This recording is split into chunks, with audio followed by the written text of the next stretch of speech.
So today we're going to be checking out a fragrance from the brand of Borouj. This one happens to be Perlador. So a little bit off the beaten path here, not something that you normally see covered on my channel, but I wanted to throw this one out there because a lot of you will find this one to be of great value. And the reason why is because this smells very, very close to Parfums de Carlisle at a fraction of the price. So this one just landed at FRAGRANCEBUY.CA. You're looking at about $50 US for this bottle here. I'm going to quickly go over the presentation as well, just right here. I normally don't do this, but I want to kind of show you what you're getting for the money because it is more than you would expect for sure. And so I just want to show you real quick. So when it comes in the box, looks like this. Very nice looking box. And true niche fashion. It opens up like so, and then your bottle sits right there. You've got the name of the house and the name of the fragrance on the inside. Not the name of the fragrance, name of the house. It's an eau de parfum on the inside of the box. Nice gold accenting around. Got a sticker on the front that seals it up there for you. So, nice presentation. This is something that you get from a couple $100 fragrance. You're only paying about 50 bucks for this one. This is 85 milliliters, so 2.87 fluid ounce. A little bit of an oddball size, but when you take into consideration the price per milliliter, that also solidifies that you're getting a lot of bang for your buck here. We're going to go ahead and run through this one today. Going to tell you how it smells, how it performs when you can wear it, and what it compares to, which we already discussed at the beginning of the video. It smells very similar to Parfums de Carlisle. And it's one of those very, very similar fragrances to where as soon as you spray it, it's not kind of like a stretch or a reach, that type of thing where you're like, oh yeah, it smells a little bit like Carlisle. No, it's when you spray this one, you know exactly what it is. Let's get into it. So I guess we'll start off with how this one smells, of course, right? So when you first spray it on, you get hit with this kind of impact of notes. I'll go ahead and spray it up in the air real quick just so I can kind of get a feel of that opening again. Great pressurized atomizers on these. You get a lot. So there's almost this kind of fruitiness in a way. And I think in Carlisle there's an apple note, and in Carlisle itself when you spray it you get that kind of juicy, sweet, fruity note underneath, which does quickly dissipate. Immediately following that you get these woods, you get some smokes, you get a little bit of a sweetness in here as well. There's a whole lot going on, but it pretty quickly develops. So from what I was able to find online for Perlador, we've got a smaller note breakdown here. We've got sage and basil up top. We have musk, leather, and oud in the rest of the scent, basically. So top note of sage and basil to its base note of musk, leather, and oud. So I guess we're kind of skipping the mid here. But that's where we're at, and it's very vague. And also, when you look at Carlisle online, the note breakdown is pretty vague as well. But it is shockingly similar. Carlisle itself also gets compared a little bit to Mancera red tobacco. So it's almost like a trifecta here. And I find that in some instances, it almost bridges the gap a little bit because you do pick up on this tobacco nuance. And so it's almost like it's kind of taking a middle ground to some extent, kind of bridging certain aspects of Carlisle, certain aspects of red tobacco, kind of combining them into one here. Now you do pick up on bits and pieces of the oud note, but I don't want you to think that it's going to be overbearing. It's really not. The oud does not make this one challenging. The scent itself would be a bit challenging to those who are maybe getting started. Look, it's the same as Carlisle, right? There's a little bit of a different aspect to this one. It wears differently. It's not like a Leighton or a Harrod or Percival or Sedley or any of the other big ones from PDM that are super easy to pull off, very mass pleasing. This one is mass pleasing, but a bit more challenging. And again, it's going to be the same thing here with Perlador. It has this kind of smoky, somewhat Middle Eastern smell. It has this smoky kind of mature smell. It has this upscale and classy type of aura as well. It's one that does not smell youthful, does not smell playful.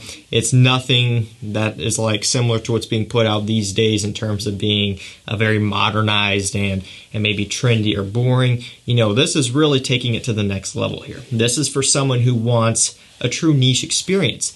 And again, that's same with Carlisle and even with Red Tobacco there by Mancera. But the difference is, if you want an alternative at a much lower price, this is one of the best ones that I've smelled so far. And really, there aren't that many on the market that are going to be more affordable. So this one is in a really good spot here. It's also incredibly strong. Again, we're looking at an eau de parfum here. It's not even an extrait. And longevity on my skin has been right around the 10 plus hour mark, 10, 11, 12, and probably beyond. This stuff, I'm confident that it would keep going if I were to allow it to keep going. It's one that, you would wake up and smell in the morning still on your skin. It's the type of thing where you get in the shower, it reactivates a little bit, that sort of thing. Very strong there. Projection is also ridiculous. Same goes with Carlisle, same goes with Red Tobacco. This group of fragrances here, this family of fragrances are incredibly strong. I can smell this stuff heavily, and that's partly because it's on the tester strip, partly because I just did a spray up in the air kind of towards the beginning there. But it's ridiculous. And what's funny, kind of when I was first getting this one in, and then I was testing it in the initial stages, sprayed it on my hand, kind of wore that around. And I also did a couple sprays on a tester strip just like this, and I left it in this room. Now there's 2 doors in this room, and so it kind of makes a whole loop around the entire basement basically. The doors were open for the most part. Anyway, I went upstairs, did some messing around, came back down here to kind of check on the dry down of this one on paper to see how it was. And as soon as I got into the stairwell, which is at the complete opposite end of this room, going through multiple doors, I could smell this already. And it wasn't from my hand, it was from just in the air. And that's from me spraying it in this room, and it traveled throughout the entire basement over to the stairs. This one filled up an entire section of my house, which is insane. This stuff is incredibly strong. And again, when it comes to kind of having an alternative to Red Tobacco, Carlisle, both of those are very strong. You would like to have something strong as well, and this one pulls that off. It's ridiculous. For some people, believe it or not, it may be too strong, right? There are people out there who are performance juggernauts, and if you are, this will definitely be for you. It smells great on paper, smells even better on skin. But if you are a bit more modest, if you don't want to draw too much attention to yourself, you will want to be careful. You will want to go incredibly light. I'm talking probably 1 spray, and maybe even do that spray underneath your shirt, especially kind of here towards the end of winter. If you're layered up a bit, do that spray on your skin underneath all of your clothing to muffle it, and that would realistically probably be enough for you. If you don't care, if you want to be loud, if you want to be smelled, hit yourself with a couple sprays on your neck, and you will be noticed, and that's a guarantee. I also am impressed by the quality here. It's just really smooth, from opening to dry down. Now, will it compete as good as something like Carlisle? Not quite, but it's very close. Closer than you would expect, especially at this price point.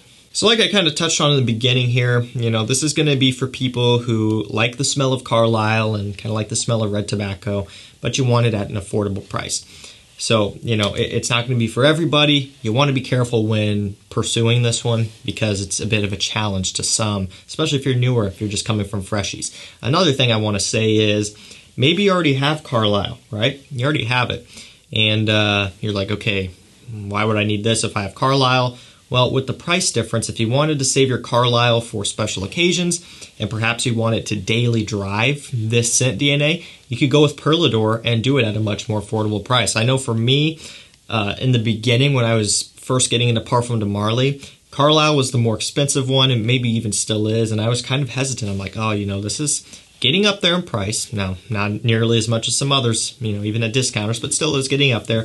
Finally pulled the trigger. Don't get me wrong, I'm super glad I did.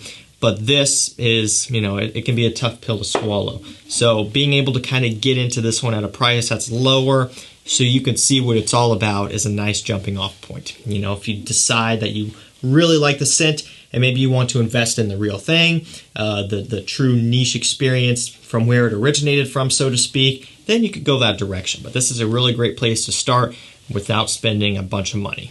So I think that's going to do it for me. That is my thoughts on Borouj Perlador. Strong, strong stuff. And again, incredibly close to Carlisle. No questions about it. No thoughts about it. Very close. And also kind of similar to red tobacco as well.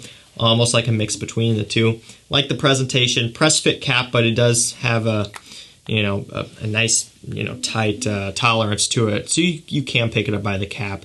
Not always the best idea, but you can. Again, you saw the atomization. Strong, good atomizer. I really don't want to spray it again because this whole entire downstairs already smells like it. But you get the point. 85 milliliters.